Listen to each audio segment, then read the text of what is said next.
Shalom. Selamat hari Minggu bagi kita sekalian, umat Tuhan yang ada di tempat ini maupun mengikuti ibadah secara live streaming. Mungkin ada jemaat yang belum lama bergabung dengan gereja ini, ya mungkin bisa mikir apa ini trilogi kenaikan.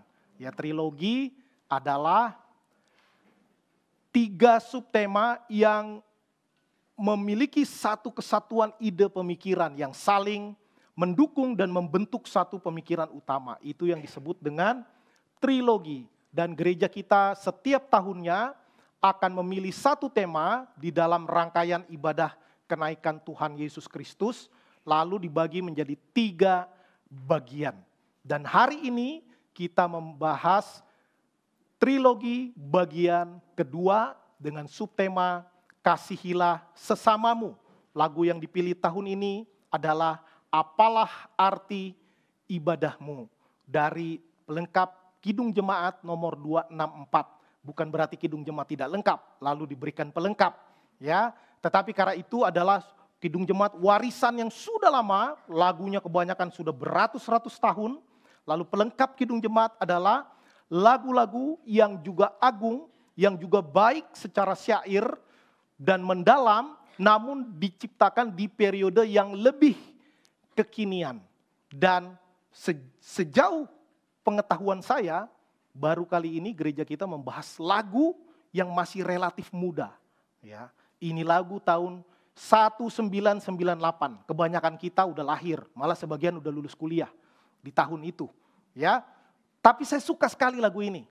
Ini bagian dari, bagi saya, ini bagian dari Semper Reformanda, ya, reformasi yang bergerak terus, ya. Kita juga bisa menggubah, menulis lagu-lagu yang baik dan memiliki cita rasa Indonesia. Inilah yang saya suka dari lagu ini. Karena kebanyakan lagu hymn, lagu-lagu yang agung itu hampir semua berasal dari barat dan punya nada-nada bergaya barat di zaman itu, yang mana tidak salah juga, ya, telah memberkati ratusan tahun umat Tuhan di mana-mana. Tapi lagu ini diciptakan oleh orang Indonesia asli, dan yang membuat saya lebih suka lagi, bahkan ini dibuat dengan nada-nada etnik khas Indonesia, ya, yang mana lagu ini lagu bernadakan Melayu, ya.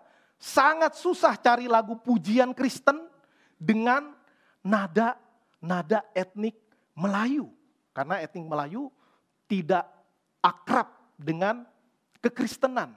Tetapi ini membuktikan bahwa umat Tuhan boleh dan bisa memuji Tuhan, menggubah lagu pujian untuk Tuhan dengan berbagai bahasa. Sampai dengan bahasa-bahasa atau nada-nada yang dekat dengan etnik tertentu. Wah, maka saya membayangkan nanti di kitab Wahyu, biarlah segala suku, bangsa, bahasa memuji Tuhan. Salah satunya dengan lagu ini. Dan subtema yang kedua ini diambil dari bagian refrennya. Ibadah sejati kasihilah sesamamu. Notnya benar nggak Pak? Benar kayaknya ya. Itu bahasa sopran ya, itu nada sopran. Kalau saya pakai nada tenor bingung, kok aneh lagunya. Ya, harus bareng sopran baru tenornya bagus. Nah, ini yang akan kita bahas. Kasihilah sesamamu di dalam pengertian lagu ini secara menyeluruh, yaitu ibadah sejati atau apalah arti ibadahmu. Kalau digabungkan bisa menjadi satu pertanyaan yang menggugat kita. Ya, ketika Tuhan Yesus naik ke surga, dia menitipkan atau memberikan amanat yang agung. Kita menjadi saksi dan ini menjadi satu tempat di mana kita berhenti dan sejenak berefleksi dan menggugat diri kita sendiri dan gereja kita sendiri. Apalah arti ibadah kita kalau kita tidak mengasihi sesama. Dan betapa indahnya ibadah kita kalau kita mengasihi sesama. Itulah intisari firman Tuhan hari ini. Udah selesai? Belum, baru pembukaan. Ya. Yang pertama yang bisa kita renungkan, bahwa ibadah sejati harus disertai oleh kasih. Tuhan Yesus mengajarkan kepada murid-muridnya, kasihilah Tuhan Allahmu dengan segenap hatimu, dengan segenap hati, dengan segenap jiwamu, dan dengan segenap akal budimu.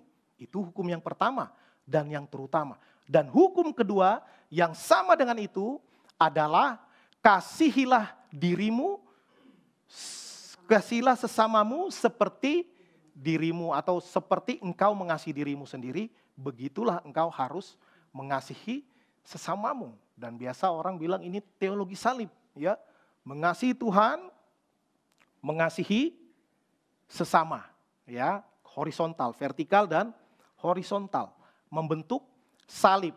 Dan tentunya dari gambar pertama tadi, ini juga menunjukkan bahwa kasih sejati asalnya bukan dari kita, dari Tuhan. Maka Tuhan, God, kasihnya itu menjadi inti dari Tuhan, hakikat Tuhan. Allah adalah kasih, kata Rasul Yohanes.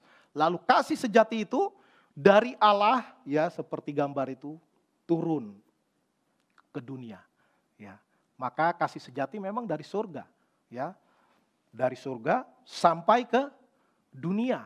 Karena lagunya itu kesukaan bagi dunia, do si la sol fa mi re do, dari yang paling tinggi sampai ke yang paling rendah, menjadi kesukaan bagi dunia. Bahwa Tuhan mengasihi manusia. Nah, kembali lagi bahwa ketika Tuhan sudah mengasihi manusia, maka manusia juga sudah seharusnya mengasihi Tuhan. Tapi itu tidak cukup.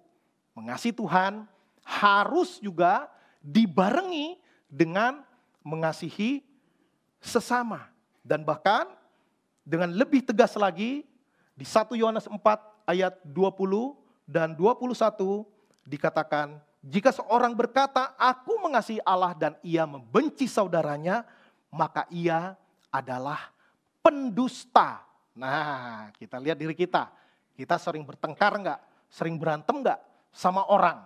Ya, sering kita menyakitkan hati orang enggak? Ya, kalau iya, maka ketika kita menyembah Tuhan, Tuhan enggak akan senang dengan penyembahan kita.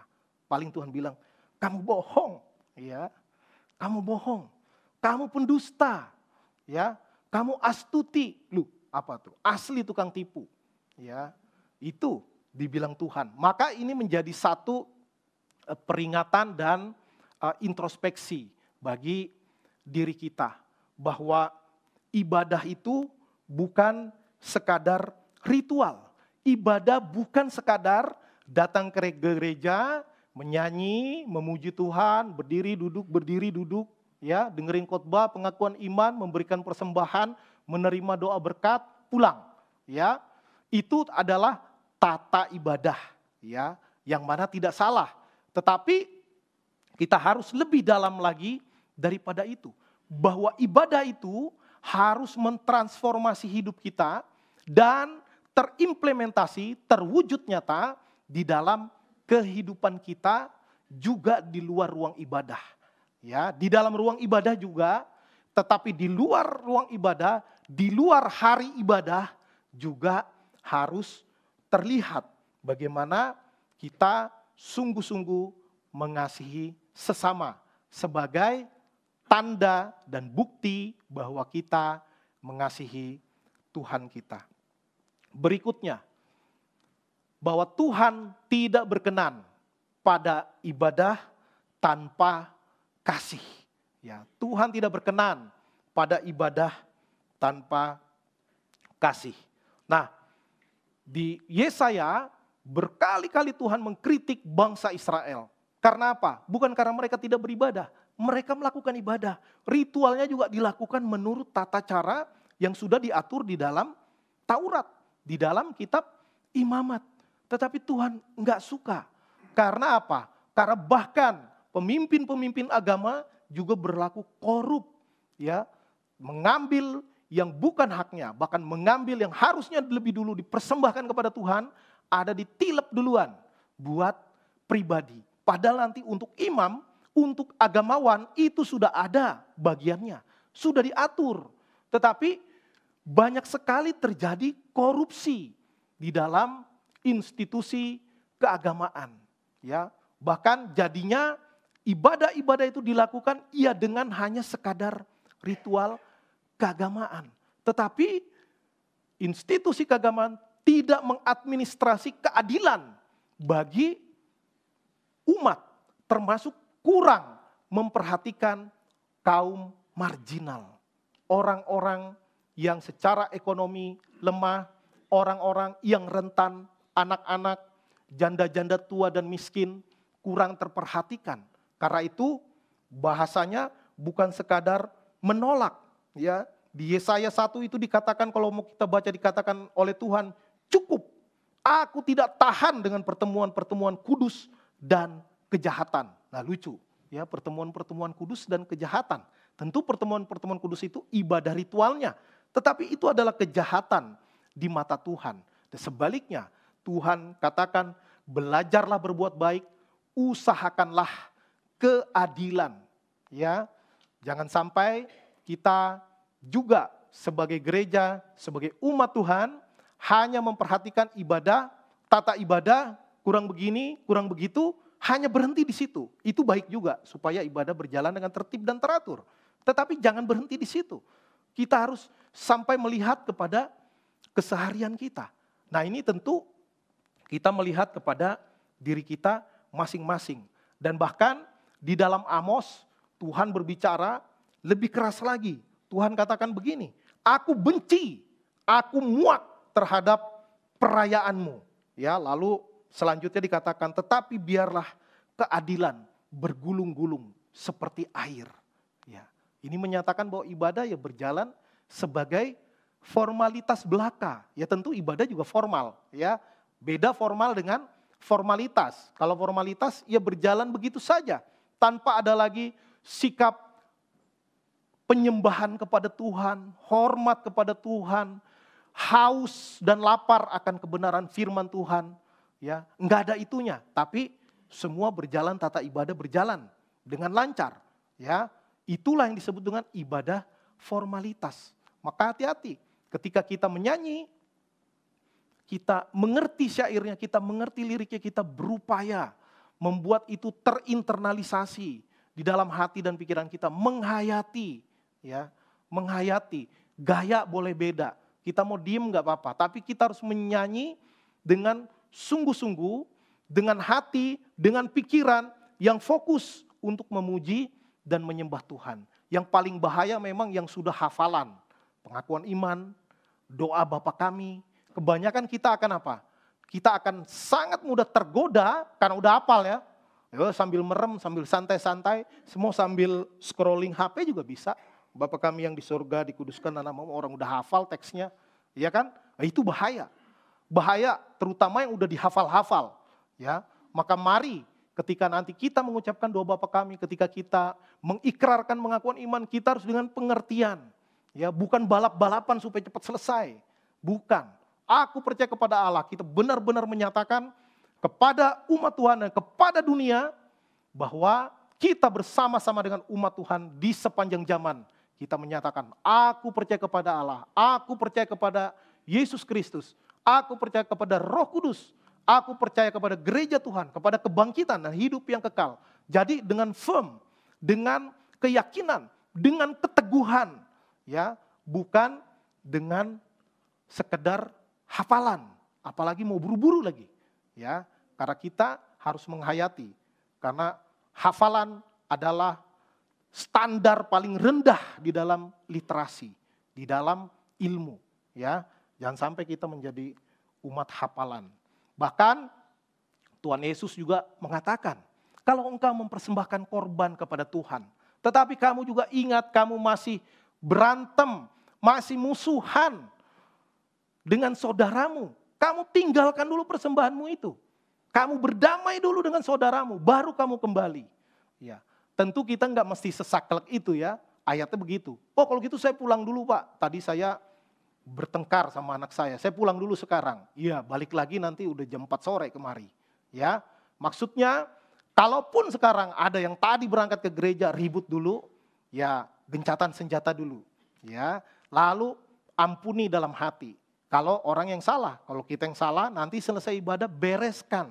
Jangan biarkan itu jadi bergulung-gulung, ya ditumpuk-tumpuk, tinggal waktu meledak, ya. Dan udah kita beribadah, merasa oke-oke saja, tahu-tahu Tuhan tidak berkenan. Karena apa? Karena kasih tidak menguasai hidup kita. Bahkan hidup kita lebih banyak diisi dengan kepahitan, kekecewaan, kemarahan, kejengkelan, ketidakpedulian. Nah, iri hati. Jangan sampai, itulah harus kita bersihkan.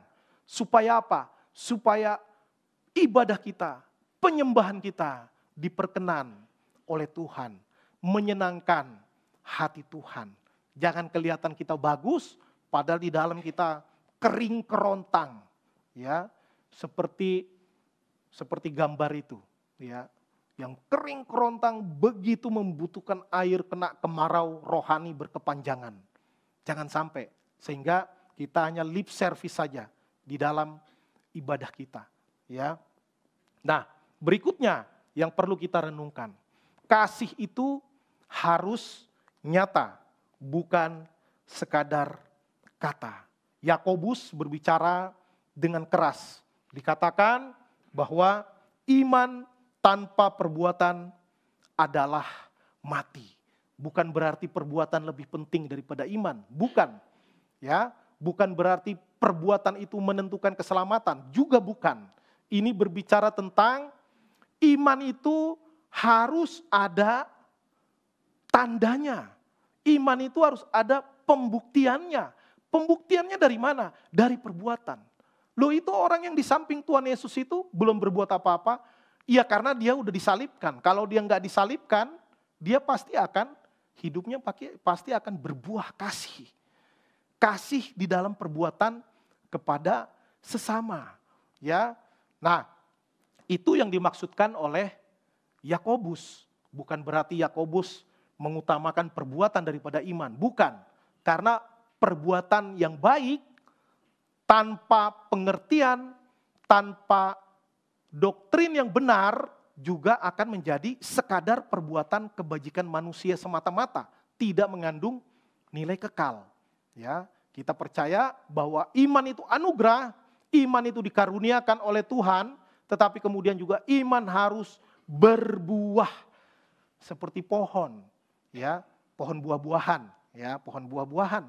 Tandanya berbuah, dia akan kelihatan oleh orang, akan dirasakan oleh orang ketika dia berbuah. Berbuah yang lebat, berbuah yang bisa dinikmati orang. Gak ada pohon makanin buahnya sendiri, gak ada. Buah itu orang akan melihat, orang akan mengendus, membaui, dan orang akan merasakan. Dan orang bersuka cita karena ada buah itu. Nah, kita perlu bertanya kepada diri kita. Apakah kita sudah berbuah di dalam kekristenan kita? Lebih lanjut, dalam 1 Yohanes 3 ayat 17 dan 18, bahkan juga sangat praktis dikatakan, barang siapa mempunyai harta duniawi bla bla bla, tetapi menutup hatinya terhadap saudaranya, bagaimanakah kasih Allah tetap di dalam dirinya? Wah, ini pertanyaan gugatan, ya, yang sangat menempelak, tanpa tedeng aling-aling, langsung tunjuk hidung. Wah, luar biasa ini. Bagaimana mungkin kalau orang hartanya banyak, tapi dia tidak peduli kepada orang yang membutuhkan? Dengan kata lain, kekristenannya bisa dipertanyakan. Bisa dipertanyakan. Ya kalau ditanyakan ya dijawab aja. Ya, oh bukan gak mau bantu, belum sempat, saya gak tahu informasinya dan lain sebagainya. Tetapi ketika kita tahu, ya, dan kita punya kemampuan, maka sudah seharusnya kita juga tergerak untuk menyatakan iman kita melalui tindakan. Maka kepedulian kepada mereka yang lapar, sakit, kesepian, dalam pergumulan, itu yang harus dipikirkan dan dikerjakan dengan serius oleh umat Tuhan, bahkan oleh gereja Tuhan. Apa yang bisa dilakukan menurut kemampuan, menurut skill masing-masing.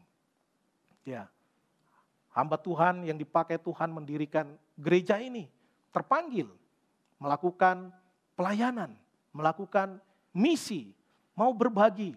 Seorang yang akhirnya dipakai Tuhan mendirikan sekolah di Kalimantan, nggak punya saudara di sana, nggak punya kenalan di sana, nggak punya bisnis di sana, ya kadang ada orang yang, wah saya udah cuan miliaran dari daerah itu, wah saya mau give back to the community. Wah itu bagus juga, mulia juga. Tapi ini kayak nggak ada alasan yang membuat harus pelayanan di sana. Ngapain juga? Kenal juga enggak, saudara juga bukan. Ya. Tetapi ketika Tuhan memanggil dan diresponi dengan setia, maka Tuhan yang akan memakai. Tuhan yang akan bekerja. Tentu tidak bisa sendiri, dikerjakan bersama-sama. Ya, menurut keterampilan masing-masing. Dan itu secara pribadi dan kelembagaan. Nah, kepada diri kita masing-masing kita juga perlu pikirkan, ya, perlu pikirkan apa yang bisa saya lakukan sebagai wujud kasih saya kepada sesama, ya. Enggak mesti secara formal, ya. Bisa secara informal kepada tetangga, kepada teman di kantor, kepada teman di kampus, di sekolah. Apa yang bisa kita lakukan? Ya, itulah tanda bahwa kita mengasihi Tuhan. Maka kepedulian kita kepada sesama, itulah kasih yang sejati. Di dalam pekerjaan misi manapun, pasti begitu. Tidak hanya memberitakan kabar baik, tetapi ada sesuatu juga yang dilakukan. Bukan berarti itu iming-iming supaya jadi Kristen, bukan. Kadang-kadang orang kritik kekristenan, Kristen Indomie katanya. Hati-hati kalau orang Kristen ngasih Indomie, pasti kalian dikristenkan. Bukan, ya, bukan. Tetapi iman itu harus nyata di dalam tindakan. Kita lihat banyak sekali gereja Kristen, lembaga Kristen yang sangat aktif di dalam bidang sosial. Ya, ketika Indonesia dilanda tsunami, saya juga ikut terlibat di dalamnya, bagian dari lembaga sosial, masyarakat. Bagaimana begitu banyak orang Kristen, lembaga Kristen, gereja Kristen dari seluruh dunia datang, enggak ditanya, cek KTP agama apa, enggak. Ya, karena itu semua adalah umat ciptaan Tuhan. Mereka adalah sesama manusia yang patut untuk ditolong. Ya, itu menjadi tanggung jawab kita. CSR kita, Church Social Responsibility. Ya, atau kepada kita, Christian Social Responsibility. Semuanya pakai CSR. Ya, lakukan. Jangan kalau dia nggak mau jadi Kristen, saya nggak mau nolong. Bukan begitu konsepnya. Tolong, ya, itu adalah tanda bahwa kita sungguh-sungguh melihat orang sebagai ciptaan Tuhan, tidak membeda-bedakan. Ya, itu kita sebagai saksi. Begini murid Kristus. Nanti perkara orang nanti percaya kepada Yesus atau tidak, itu Tuhan yang menggerakkan, bukan kita. Tetapi bagian kita adalah melakukan apa yang menjadi kehendak Tuhan. Mengasihi sesama. Nah, kasih atau mengasihi sesama adalah perintah Tuhan Yesus. Bukan himbauan.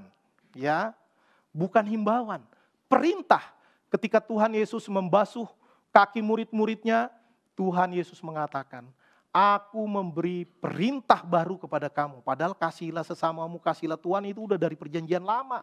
Ya, udah dari hukum Taurat itu. Kenapa lagi diulang dikatakan itu? Karena banyak orang akhirnya melakukan semuanya hanya sekadar ritual. Tanpa lagi ada penghayatan dedikasi yang sungguh-sungguh. Bahkan ada yang untuk pansos, panjat sosial. Biar kelihatan baik. Ya, kalau memberi harus dilihat oleh semua orang. Kalau bisa diposting, ya, begitu kan? Ya, begitu. Kebanyakan pada umumnya. Walaupun mungkin ada kaitannya juga bahwa ini bentuk transparansi, harus ada bukti. Ya, kalau misalnya perusahaan memberikan CSR atau bagaimana, harus ada laporannya dan lain sebagainya. Pelayanannya juga kadang-kala begitu, perlu foto. Ya, tetapi bukan tujuannya untuk supaya dilihat orang, supaya dikenal orang, bukan. Ya, tetapi itu adalah sebagai pertanggungjawaban, ya, pertanggungjawaban kepada pengurus, kepada organisasi, ya, kalau kepada Tuhan nggak perlu foto, ya. Tapi kadangkala organisasi memang meminta demikian. Tapi ini penting sekali bahwa Tuhan Yesus menyatakan demikian, bahwa orang Kristen harus mengasihi sesama, ya. Di Roma pasal 12 juga begitu. Kasih yang tulus, hidup dalam persekutuan, membantu orang-orang yang berkekurangan. Ya, semuanya bahasa kasih itu bukan abstrak, tetapi benar-benar di breakdown, diuraikan di dalam tindakan nyata sehari-hari. Dan bahkan Yesus membasuh kaki murid-muridnya. Ya, Tuhan Yesus bukan cuma nyuruh, dibilang, sebagaimana aku mengasihi kamu, kamu perbuat jugalah demikian. Jadi Tuhan Yesus kasih contoh dulu. Bukan cuma ngomdo, bukan cuma nyuruh, tapi dia tunjukkan dulu. Begini, ya bagaimana guru membasuh kaki muridnya aja tidak lazim. Apalagi Tuhan yang berinkarnasi menjadi manusia, itu aja udah luar biasa. Rendah hatinya, menunjukkan kasihnya. Apalagi dia basuh kaki murid-muridnya. Apalagi di zaman itu, yang jalanannya belum hot mix kayak zaman kita sekarang, bersih. Kita aja pakai kaos kaki antibakteri. Waduh, keren bener. Ya, zaman itu jalanan berdebu. Mereka belum pakai pakaian atau kasut kaki, alas kaki seperti kita. Zaman itu kaki penuh dengan debu. Maka ketika Yesus membasuh kaki murid-muridnya, wah itu luar biasa. Ya, saya kadang kepikir, kalau ada yang lagi cantengan bagaimana tuh? Itu kan aromaterapi itu ya. Luar biasa. Yang gak diceritain ya. Karena poinnya bukan itu. Tuhan Yesus mau menunjukkan, sebagaimana aku mengasihi kamu, kalian juga harus saling mengasihi. Supaya dunia tahu bahwa kamu adalah murid-muridku. Ya, demikian yang dikatakan. Bahkan di dalam Galatia 5 ayat 13 sampai 14, wah ini juga menarik nih. Galatia 5 ayat 13 dan 14, saya baca langsung ayat 14-nya. Sebab seluruh hukum Taurat tercakup dalam satu firman ini, yaitu kasihilah sesamamu manusia seperti dirimu sendiri. Lo kasih kepada Tuhannya mana? Ya tentu ini konteks kepada jemaat. Orang udah Kristen, maka yang menjadi tanda hukum Taurat diperas menjadi dua. Kasihlah Tuhan Allahmu, kasihlah sesamamu manusia. Kalau diperas lagi, kasihlah sesamamu manusia. Wah ini bukan pelajaran humanitas. Atau wah ini bukan Kristen ini. Kristen kan yang penting iman dulu. Bukan demikian. Karena orang udah Kristen. Tapi seringkali agamanya Kristen, ritualnya Kristen, perbuatannya hari-hari enggak Kristen. Enggak sesuai dengan perintah Kristus. Karena itu yang menjadi tantangan, diperas lagi akhirnya, kasihilah sesamamu manusia. Ya, itulah tandanya bahwa kamu adalah muridku.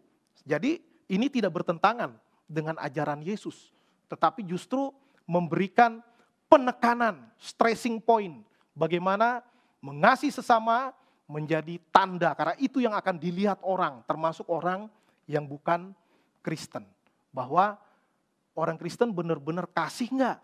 Atau cuman teori doang? Ya, kan tenar tuh, orang Kristen paling suka dengan kata kasih. Wah, agama kasih, Tuhannya kasih. Ya, tapi perbuatannya belum tentu. Ada banyak orang kecewa dengan kekristenan bukan karena ajarannya, tapi karena orang-orangnya. Itulah kegagalan kita. Itulah kegagalan kita. Dan sangat mungkin karena itu pula banyak orang yang tadinya tertarik dengan ajaran Kristen, begitu ngelihat orang Kristen, begitu ngelihat di gereja Kristen, nggak tertarik. Ya, kita udah banyak dengar kisah. Ya, apalagi yang pernyataan Mahatma Gandhi yang paling terkenal itu. Ternyata orang Kristen juga sangat dipengaruhi oleh ketidaksukaan dengan ras-ras tertentu. Makanya dia ditolak mau masuk gereja ketika di Inggris. Nggak boleh, karena dia nggak pakai jas, nggak keren kayak orang Eropa. Dia pakai baju adat orang India. Nggak diterima, orang nggak suka. Ya, di Amerika juga mereka ratusan tahun berjuang dengan itu. Ya, bagaimana agar di gereja jangan pandang kulitnya, jangan pandang rambutnya. Ya, bahwa kita semua satu di dalam Tuhan, kita bersyukur. Di gereja kita ini representasi dari berbagai-bagai suku di Indonesia. Ya, ini satu keindahan. Saya tidak mengatakan bahwa gereja suku salah, tidak. Ya, itu juga enak bisa pakai bahasa khas suku mereka sendiri. Tetapi dalam konteks kita bersyukur bahwa kita dari beragam-ragam suku yang berbeda. Sehingga kita ditolong untuk bisa mengasihi melampaui satu tingkat. Bukan cuma suku sendiri, tetapi suku yang berbeda. Tantangan berikutnya, mengasihi orang yang agamanya berbeda. Nah, itu yang menjadi tantangan bagi kita. Ini sama dengan yang tadi bahwa kasih kepada sesama adalah bagian yang tidak terpisahkan dari ibadah kita kepada Tuhan. Kemudian ibadah yang sejati harus mencerminkan Kristus. Dengan kata lain bahwa kita meneladani Kristus. Kristus mengasihi semua orang. Maka kita juga seharusnya mengasihi semua orang. Di dalam Efesus dikatakan hiduplah di dalam kasih. Sama seperti Kristus Yesus juga telah mengasihi kamu. Ya, jadi kita ini kan meneladani, mengimitasi Kristus. Ya, jadi apa yang Kristus lakukan? Mengasihi semua orang, bergaul dengan berbagai orang dari latar belakang, bahkan yang dibenci orang-orang Israel, Yesus tetap bergaul dengan mereka. Yesus bergaul dengan pemungut cukai. Bahkan Yesus juga berbicara dengan orang yang bukan orang Israel. Ya, seperti perempuan Samaria, itu orang Israel nggak suka ngomong. Karena merasa mereka levelnya di bawah. Ya, mereka levelnya di bawah. Mereka tidak murni lagi orang Israel. Nggak murni lagi. Menyembahnya juga bukan di Yerusalem, menyembahnya di Gunung Gerizim. Ya, tapi Yesus juga berbicara dengan orang-orang seperti ini. Yesus seringkali melewati hal-hal yang lazim tidak dilakukan oleh orang lain. Karena apa? Karena kasih Tuhan itu melampaui sekat-sekat, batas-batas. Ya, Yesus menerobos itu. Untuk apa? Untuk memberitakan kabar sukacita. Bahkan kepada orang-orang yang bukan orang Israel asli. Ya, dan akhirnya orang-orang itu percaya kepada Tuhan. Nah, inilah yang dilakukan oleh Tuhan Yesus. Dan inilah yang harus diteladani oleh murid-muridnya. Dan termasuk gereja Tuhan. Sama seperti Petrus. Petrus juga punya pemikiran, mereka bangsa pilihan. Tetapi lalu Tuhan mengajari Petrus melalui suatu penglihatan. Bahwa ada kain itu yang dilihat, ada makanan-makanan yang haram. Dan makanan-makanan yang tidak haram. Pada akhirnya Petrus mengerti bahwa Injil Kristus itu untuk semua orang. Bukan hanya untuk orang Israel. Bukan hanya untuk orang Yahudi. Tapi untuk seluruh suku, seluruh bangsa, seluruh bahasa di dunia. Nah, jadi kasih Kristus harus menjangkau semua orang. Kita bersyukur karena itu terus berjalan, ya, tersebar Injil mulai dari Yerusalem, Yudea, Samaria, Salemba dan sekitarnya, nyampe ke sini. Kalau enggak kita belum dengar Injil. Kita bersyukur ada anak-anak Tuhan, pelayan-pelayan Tuhan, penginjil-penginjil, misionaris, hamba-hamba Tuhan yang setia memberitakan Injil ke seluruh bangsa. Nah, ketika kesempatan peluang itu datang kepada kita, maukah kita memberitakan Injil Kristus? Ya. Nah, penerapan bagi kita. Yang pertama, kita introspeksi diri. Sudahkah ibadah kita berdampak di kehidupan keseharian kita? Sudahkah kita dikenal sebagai orang Kristen yang penuh kasih? Atau orang Kristen yang tidak mirip Kristus? Wah, kita jadi batu sandungan kalau begitu. Mari kita lihat diri sendiri. Ya, ibadah hari Minggu bagus, ibadah tengah minggu bagus. Tapi kalau tidak berdampak kepada karakter kita, tidak berdampak kepada cara kita studi, pada cara kita bisnis, pada cara kita menyelesaikan masalah, maka itulah yang menjadi gugatan lagu ini. Apalah arti ibadahmu kepada Tuhan? Ibadah sejati itu kasihilah sesamamu. Maka kita harus menghindari egoisme rohani. Yang penting saya selamat, yang lain terserah Tuhan. Kan kedaulatan Tuhan, bukan kedaulatan saya. Ya, yang penting saya udah selamat, cukup. Yang lain urusan Tuhan. Itu namanya egoisme rohani. Ya, kita diselamatkan karena anugerah, tapi Tuhan juga mengutus kita. Kuutus kau, kata Tuhan, melalui lagu pujian. Kita dipanggil, bahkan firman Tuhan juga mengatakan ada orang di seberang sana yang menanti-nantikan kedatangan pemberita Injil. Mereka menanti-nantikan. Berkumandang suara dari seberang, pujian kan juga begitu. Ya, maka mari kita mempertimbangkan ini. Ya, kalau ada orang-orang di sekitar kita, orang-orang terdekat, ya, yang perlu mendengar Injil, yang perlu mendengarkan kesaksian bagaimana Tuhan mengubahkan hidup kita. Ya jangan pelit-pelit cerita, orang cerita doang, ya. Kasih tahu. Ya, kasih tahu. Sekali lagi itu adalah bersaksi. Ya, bersaksi supaya orang melihat orang yang hidupnya percaya kepada Kristus itu benar-benar mengalami perubahan. Dengan itulah orang setidaknya, kalaupun orang tidak dipilih Tuhan untuk menjadi umat Tuhan, orang akan bilang salut sama orang Kristen. Ya. Tapi kalau dia ngomongnya, aduh orang Kristen mah. Lah, ini ya, ini yang menjadi renungan kita. Ya, nyatakan kasih di dalam kehidupan sehari-hari. Jangan cuma ada aplikasi namanya Peduli Lindungi. Ya, kita juga harus menjadi orang-orang yang tanpa aplikasi kita peduli lindungi. Ya, lindungi keluarga kita, lindungi pasangan kita. Dengan apa? Dengan mesbah di dalam keluarga. Ya, berdoa bersama, membaca firman, mendoakan anak-anak. Itulah peduli lindungi. Ya, lebih efektif daripada aplikasi. Ya, daripada aplikasi. Peduli Lindungi, aplikasi itu bagus waktu itu, sekarang hampir nggak ada yang pakai lagi. Tapi Peduli Lindungi yang di sini adalah harus dilakukan terus-menerus secara kontinu, secara konsisten dan berkesinambungan. Ya, bangun relasi.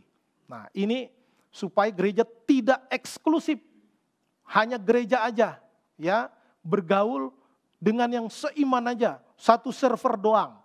Nah, melalui ini kita dipanggil juga bagaimana kita kalau mau menjadi berkat untuk community kita, maka kita harus melewati sekat-sekat itu. Kita bersyukur gereja kita juga sudah lama melakukan dalam GPPB, Gerakan Pemuda Peduli Bangsa, mengajarkan orang-orang di sekitar, kita berkontribusi kepada komunitas, itu sebagai panggilan gereja.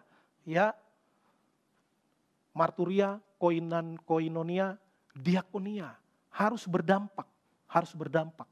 Kita mau melebarkan lagi ke Bekasi, ada hamba Tuhan yang juga konsentrasi di sana dan kita harus terus memikirkan bagaimana gereja harus berdampak kepada masyarakat. Karena itu memang yang menjadi panggilan gereja, ya. Kita terkoneksi dengan orang-orang di sekitar kita. Kita semua tahu kisah tentang orang Samaria yang baik hati. Ini menarik sekali. Ya, ini Tuhan Yesus sendiri yang menceritakan ilustrasi ini.